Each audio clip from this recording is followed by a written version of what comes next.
Warga Kelurahan Mengasa, Kecamatan Tamalate, Makassar digegerkan dengan penemuan mayat bayi di semak-semak. Mayat bayi yang dibungkus dengan kain sarung ini ditemukan warga yang melintas dan melihat bungkusan yang mencurigakan. Warga Jalan Traktor, Kompleks PU berkumpul di lokasi penemuan mayat bayi oleh salah seorang warga. Mayat bayi ditemukan di semak-semak dan terbungkus kain sarung. Dari keterangan warga, mayat bayi ini ditemukan seorang pengembala sapi yang curiga melihat sebuah sarung dan tas, yang setelah dibuka, bungkusan tersebut berisi mayat bayi. Aparat Polsek Tamalate yang tiba di lokasi langsung memeriksa bungkusan bayi dan mengamankan sarung serta sebuah tas yang dijadikan petunjuk untuk mengungkap pelaku pembuangan bayi malang tersebut.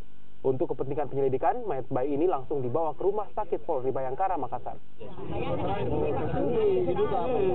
bayi dibuang atau gimana? Dibuang. Dibuang sengaja Dengan ini, dengan kantongnya ini. Kantongnya? Iya. Dibuang. Dibuangnya ini. Baru dibuang. Ini kira-kira apa jenisnya? Ini belum ditahu ini. Karena dia bayi yang kami temukan di lokasi tersebut, ada faktor itu. Kami temukan karena adanya laporan dari warga bahwa ada penemuan bayi yang sudah dalam keadaan tidak bernyawa lagi. Kemudian untuk pelakunya gimana kemudian? Untuk pelaku kami masih dalam tahap penyelidikan karena rencana setelah